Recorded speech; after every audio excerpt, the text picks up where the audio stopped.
కష్టమేమైనా గానీ నిన్ను విడువను ప్రభు.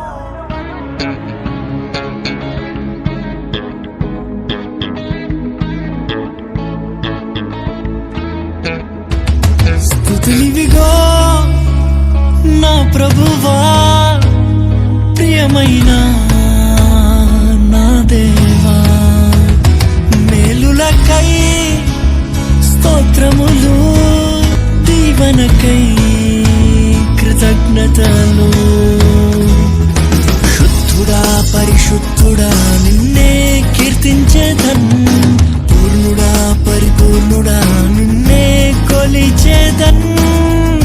ఎంత ఘనమైనది నీ స్నేహం, వివరింపలేనిది నీ త్యాగం. నన్ను ప్రేమించే ప్రియ నేస్తమా.